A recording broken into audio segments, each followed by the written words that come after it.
মহান ত্ৰাণকৰ্তা প্ৰভু যীশু খ্ৰীষ্টৰ নামত আপোনাক অভিনন্দন। পবিত্ৰ বাইবেলৰ মথি লিখা শুভবাৰ্তা 6 অধ্যায় 10 পদত আমি এইদৰে পাওঁ, তোমাৰ ৰাজ্য হওক, যেনেকৈ স্বৰ্গত তেনেকৈ পৃথিৱীতো তোমাৰ ইচ্ছা পূৰ হওক। ঈশ্বৰে যেতিয়া মানুহক নিজ সাদৃশ্যৰে ও নিজ প্ৰতিমূৰ্তিৰে নিৰ্মাণ কৰিলে, তেতিয়া ঈশ্বৰে মানুহক এই পৃথিৱীত তেওঁৰ প্ৰতিনিধি ৰূপে মনোনীত কৰিলে।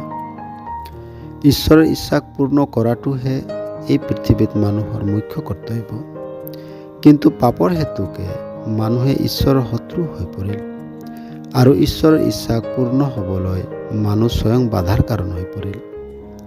প্ৰভু যীশুৱে মানুহক পাপৰ দাসত্বৰ পৰা মুক্তি দিবলৈ নিজে মানৱ ৰূপ ধাৰণ কৰিলে আৰু তেওঁ নিজৰ জীৱনত, বাক্য প্ৰচাৰত, কৰ্মত, ব্যৱহাৰত কেৱল ঈশ্বৰৰ ইচ্ছাক পূৰ্ণ কৰিছিল। কেৱল ইমানেই নহয়, তেওঁক মানুহৰ উদ্ধাৰৰ বাবে ক্ৰুচৰ দণ্ড সহিলে।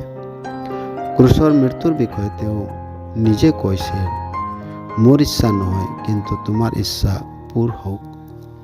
যিজনে প্ৰভু যীশুৰ ক্ৰুচীয় বলিদানক বিশ্বাস কৰে, সেইজন পৰিত্ৰাণ পায় আৰু পাপৰ ক্ষমা লাভ কৰে। তেতিয়া তেওঁ ঈশ্বৰৰ ইচ্ছাক পূৰ্ণ কৰিবলৈ সদায় সাজু হৈ থাকে।